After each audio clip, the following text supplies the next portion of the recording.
Hi, I'm Fred Myers, and I'm here to find out what teenagers are really like. Are all the rumours true? Are they really zombies? And are our government right to hunt them? I'm Fred Myers, and we're going to find out about the human behind the hood. To gain an understanding of the teenage underworld, I had a contact in the Teenage Removal Force whom I was lucky enough to interview. Good afternoon. Who are you and what do you do? I'm the CEO of Operation Teen, and this is what I do.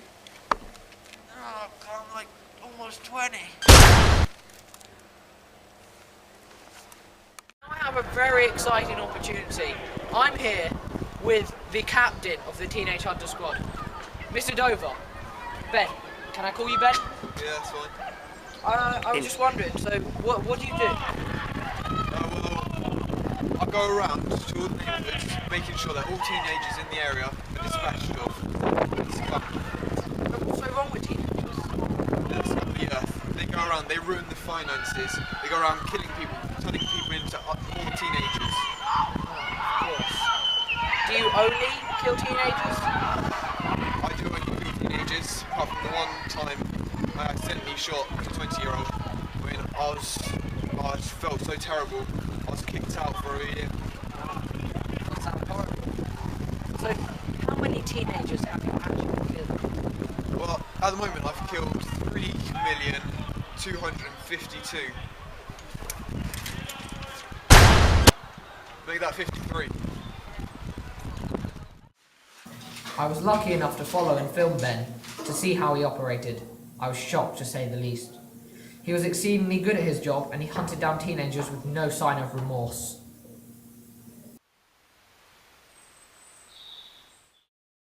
But I still felt that I was not getting at the heart of the matter. What I really wanted was a public opinion. So, what do you think of teenagers? I believe the stories. And what stories have you been hearing then? You know the fact that teenagers come out at night and suck your blood, and then you turn into one of them. Very rare opportunity here, and I'm here at a ex-teenager rehabilitation centre. I'm here to talk with this young man. Good morning. Good morning to you. Now, do you remember anything about being a teenager?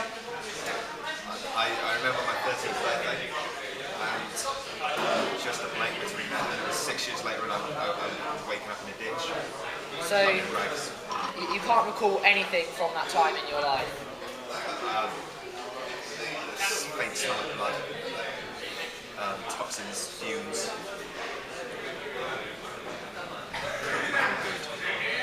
Well, now that you're past that terrible stage in your life, what do you plan to do? Well, I plan to got back in touch with my sense of moral duty and my sense of giving, and I've decided to become an investment banker.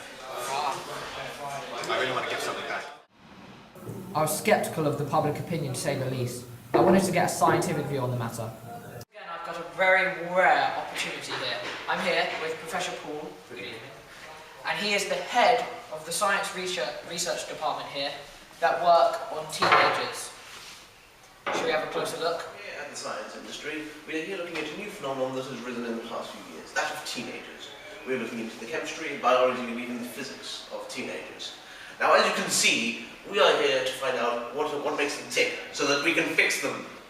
Of course, this means that we need live subjects, but we make sure that we deal with them in a humane way. And so, please come in, and we can explore the biology, physics, and chemistry of teenagers. We'll into the anatomy of a teenager, and of course, this requires live test subjects. Don't worry, he's dead, he can't hurt you anymore. But we've been having several looks into the anatomy of them. So you can see here, he has heart, stomach, surprisingly similar to humans. And we're also trying to find out what's different about them, what makes them act the way they do. As you can see here, we are starting to map out what we believe makes a teenager different. We believe that they photosynthesize through pads in their arms, and also that they have radioactive material in the throat, which they can regurgitate to stun their prey. We believe this comes from mutation in DNA, although we are yet to find any substantial evidence of this. We're also looking into the possibility of a virus. Now, all our journeys through the teenager's body is yet to find this virus. It is in one place. It's in here. That's where we're going next. This Friday we're going to be doing a revolutionary experiment into the teenager by drilling into the grey matter, taking a sample and seeing if we can find what makes a teenager a teenager. I was shocked to see that there was no evidence against teenagers. I decided to confront Ben. Mr. Dover, I've done some research into teenagers, and I've concluded that there is no evidence for their antisocial behaviour. Do you really think it's right what you are doing to teenagers? People have to have something to hate. If it's not the teenagers, it's the Jews. If it ain't the Jews, it's the immigrants. 5 or so years ago, there was simply a dislike for teenagers. We ran with that. You'd be surprised what a little propaganda can do to the public opinion. Sure, there's no evidence of abnormal amounts of antisocial behaviour amongst teenagers, but frankly, we're making a mint out of it now. We have OAPs, new mothers and businessmen paying through their nose to save them from these nightmares that roam the streets. Sure, this may raise some moral questions, but I don't care. People hate teenagers, and I'm making a mint out. I'm making money out of it.